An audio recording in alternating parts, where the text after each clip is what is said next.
Terkadang saya manakala mengingat beliau, manakala memandang wajah beliau, terlebih kalau melihat senyuman beliau, saudara, saya bertanya-tanya, wahai ayahanda, wahai imam besar, wahai guru kami, wahai panutan kami, apa salahmu sampai mereka begitu gencar mengejarmu, sampai mereka begitu semangat menjatuhkan namamu, sampai mereka mencekalmu, sampai mereka ingin membunuhmu?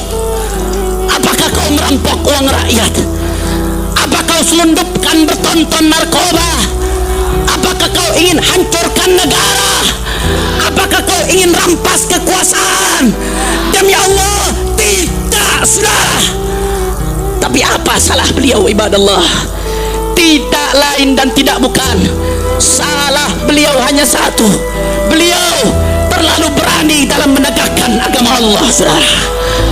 Beliau terlalu tegar di dalam mengibarkan janji Sayyidina Muhammad.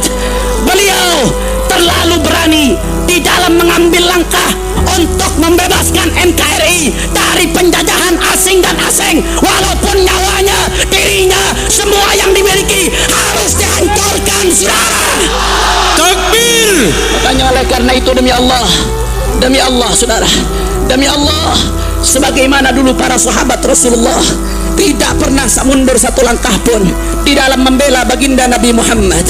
Nggak peduli, saudara, walaupun nyawa mereka harus dikorbankan, nggak peduli walaupun harta mereka harus dikorbankan. Demi Allah, begitu pula kami berjanji pada malam hari ini, walaupun kaki jadi kepala, kepala jadi kaki, mati bersibah darah, dicaci, dimaki, dihina, dibunuh sekalipun, kami tidak akan pernah mundur di dalam membela imam besar kami, saudara. Takbir. Takbir, takbir, takbir.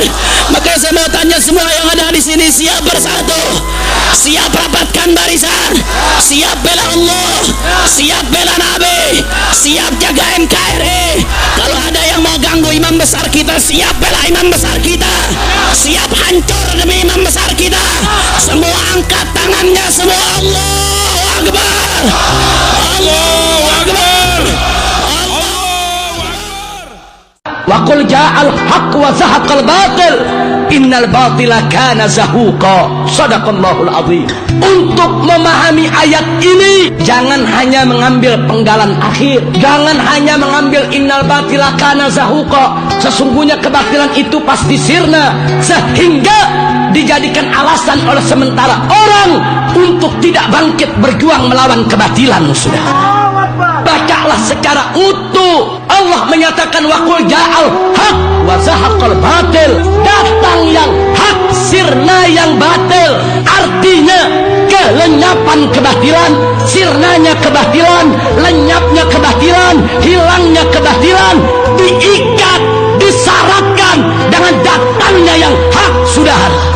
Jadi kalau yang hak tidak pernah disuarakan, yang hak tidak pernah ditegakkan, yang hak tidak pernah diperjuangkan, yang hak tidak pernah dilaksanakan, mimpi di siang bolong. Kalau yang batil akan sirna dari depan kita, saudara.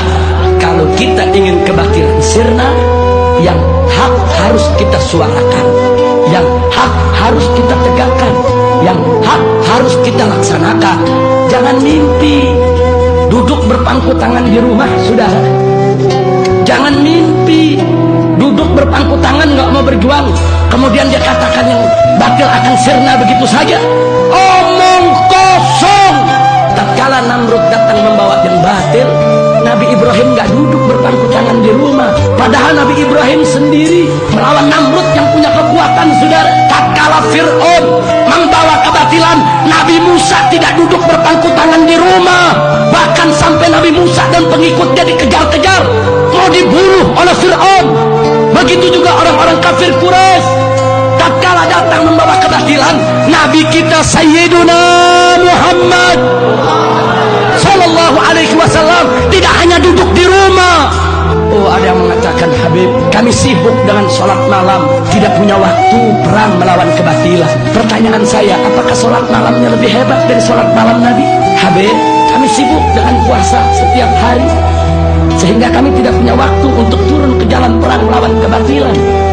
Saya mau tanya, apa puasanya lebih bagus dari puasanya Nabi? Habib, kami sibuk dengan zikir, dengan wirid, dengan hizib. Kami nggak punya waktu untuk menyuarakan melawan kebatilan. Apakah zikirnya lebih banyak dari zikirnya Nabi?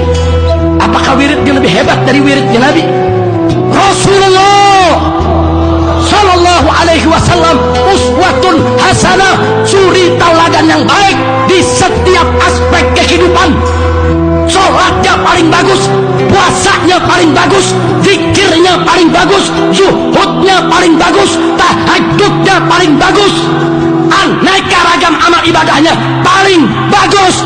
Tapi sungguh pun begitu, Nabi tidak pernah melupakan untuk turun menegakkan amal